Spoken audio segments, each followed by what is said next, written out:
Prince ஜுவல்லரியின் 300க்கு 300 ஆடி offer. கிராமுக்கு ரூபாய் 600 சேவ் பண்ணுங்க. நம்மில் பலர் பிறந்து வளர்ந்தது, நம்மை அரவணைத்தது, நம்மோட ஒரு பகுதியாக இருப்பது வரலாற்று சிறப்பு மிக்க நமது சென்னை மாநகரம். ஒரு காலத்தில் சென்னை மாநகரத்தின் குடிநீர் தேவைகளை பூர்த்தி செய்த நதிகளான அடையார் மற்றும் கூவம் இன்று ஒரு கழிவுநீர் நதியாகவே மாறியிருப்பது நம்மில் பலருக்கும் வேதனை அளிக்கக்கூடிய ஒன்றாகும்.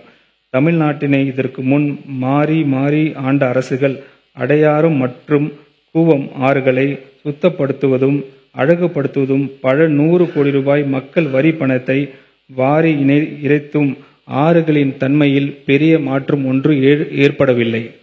உலகின் மிக பெரிய மற்றும் பழமையான நகரிகளான ஹரப்பா, மொஹெஞ்சதாரோ, இன்சா, மெசபோட்டோமியா ஆகியவை பெரு நதிகளின் அருகிலே வளர்ந்தன. கூவம் மற்றும் அடையார் ஆறுகள் இதன் இயல்பு நிலைக்கு கொண்டு வர நமது மாண்புமிகு முதலமைச்சர் அவர்களின் தலைமையிலான அரசு கடுமையாக பாடுபடும். சியோல் நகரத்தின் செங்ஜியான் நதி, சிங்கப்பூர் நகரத்தின் கலாங் நதி போன்றவை நதிகள் மறுசீரமைப்பின் மூலம் அந்நகரங்களின் உலகளவில் பேசப்படும் அடையாளமாக மாறிவிட்டன. கூவம் மற்றும் அடையாற்றின் சென்னையின் அடையாளமாக மாற்றுவதற்கு குளோபல் டெண்டர்ஸ் கேட்கப்படும். விரைவான சாத்தியக்கூறு அறிக்கை மற்றும் விரைவான திட்ட அறிக்கை தயார் செய்யப்படும். கூவம் மற்றும் அடையார் ஆறுகளில் பொதுமக்கள் படகு சவாரி செய்வதும் குழந்தைகள் ஆனந்த குழியில் ஈடுபடுவதையும் அனைத்து வயதினரும் நதிக்கரையில் உடற்பயிற்சி செய்து தூய்மையான காற்றை சுவாசிப்பதும் நமது அரசு உறுதி செய்யும்.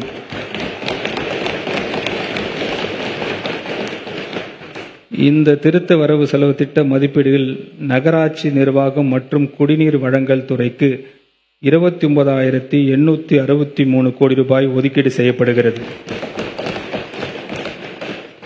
நெடுஞ்சாலைகள், சாலை உட்கட்டமைப்பு மாநிலத்தின் போக்குவரத்து அமைப்பின் முக்கிய அங்கமாக விளங்குகிறது. உலகத்தரம் வாய்ந்த நீடித்த சேஃப் அண்ட் சஸ்டைனபிள் கொண்ட சாலை உட்கட்டமைப்பு வழங்குவது அரசின் முன்னுரிமை ஆகும். ஒருங்கிணைந்த சாலை உட்கட்டமைப்பு மேம்பாட்டு திட்டத்தின் கீழ் 9,300 கோடி ரூபாய் நிதி ஒதுக்கீடு செய்யப்படுகிறது. இத்திட்டத்தின் கீழ் மாநில நெடுஞ்சாலைகள் 4 வழிச்சாலைகளாக அகலப்படுத்துதல், புறவழிச்சாலைகள் அமைத்தல், சாலை பாதுகாப்பு, நடை மேம்பாலம், ஊராட்சி மற்றும் ஊராட்சி ஒன்றிய சாலைகள், இதர மாவட்ட சாலைகள் தரம் உயர்த்துதல், பாலங்கள், ஓடுதள மேம்பாட்டு திட்டம் ஆகியவை அடங்கும். சாலை பாதுகாப்பினை உறுதி செய்யும் பொருட்டு பாதுகாப்பான சாலைகள் இயக்கம் அறிமுகப்படுத்தப்படும். சாலைகள் வடிவமைப்பு, கட்டுமானம் மற்றும் பராமரிப்பு ஆகியவற்றில் தனி கவனம் செலுத்தக்கூடிய இந்த இயக்கத்தில் செயற்கை நுண்ணறிவின் மூலம் வேக கட்டுப்பாட்டு, போக்குவரத்து விதிமுறைகளை கண்காணித்தல், சாலை ரோந்து பிரிவு மற்றும் தீவிர காயங்களுக்கான சிகிச்சை மையங்கள் அமைத்தல் ஆகியவை அடங்கி இருக்கும். தமிழ்நாட்டில் உள்ள பல சாலைகள் போதிய பராமரிப்பு இல்லாமல் மோசமான நிலையில் இருப்பதால் அந்த சாலைகள் பயணித்து வரும் சவால்களாகவே உள்ளது. இந்த சாலைகள் சரி செய்து திருத்த வரவு செலவு திட்ட மதிப்பீடுகளில் 250 கோடி ரூபாய் நிதி ஒதுக்கீடு செய்யப்படுகிறது. இதன் மூலம் உரிய பராமரிப்பு இல்லாத சாலைகள் செய்திறன் அடிப்படையிலான பராமரிப்பு ஒப்பந்தம் என்ற அடிப்படையில் பராமரிப்பதற்காக எடுத்துக் கொள்ளப்படும். சாலைகள் குறைபாடுகள் இருக்கும் பட்சத்தில் பொதுமக்கள் நம்ம சாலை ஆப்பின் மூலம் உடனுக்குடன் புகைப்படம் எடுத்து தகவல் தெரிவிக்கலாம். இந்த குறைபாடுகள் துரிதமாக சீர் செய்யப்படும்.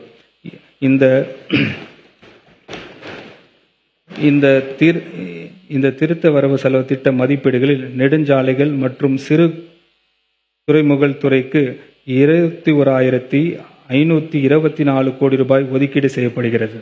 பிரின்ஸ் ஜுவல்லரியின் 300க்கு 300 ஆடி ஆஃபர். கிராமுக்கு ரூபாய் 600 சேவ் பண்ணுங்க.